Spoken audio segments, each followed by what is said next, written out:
প্রিয় বন্ধুরা, জীবন এক মহাসমুদ্রের মতো, যেখানে আমরা সবাই এক একটি নাবিক। কখনো সাগর শান্ত, কখনো উত্তাল। কিন্তু মনে রাখবে, ঝড় এলেই যে জাহাজ ডুবে যাবে তা নয়, বরং যারা হাল ছাড়ে না তারাই তীরে পৌঁছতে পারে। জীবনে বাধা আসবে, কষ্ট আসবে, ব্যর্থতা আসবে, কিন্তু এগুলোই তোমাকে আরো শক্তিশালী করে তুলবে। আমরা অনেক সময় নিজেদের দুর্বল ভাবি, কিন্তু আসলে আমাদের ভেতরে এক অসীম শক্তি লুকিয়ে আছে। তুমি পারবে, এই বিশ্বাসটা নিজের মধ্যে গেঁথে নাও। তুমি যদি বিশ্বাস করো যে তুমি পারবে, তবে সাফল্য তোমার কাছেই আসবে।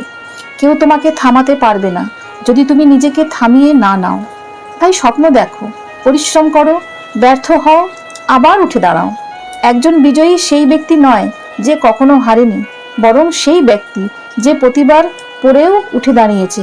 তাই হার মেনো না, থেমে থেকো না, নিজের লক্ষ্য ঠিক করো, মন দিয়ে কাজ করো, জীবনকে ভালোবাসো।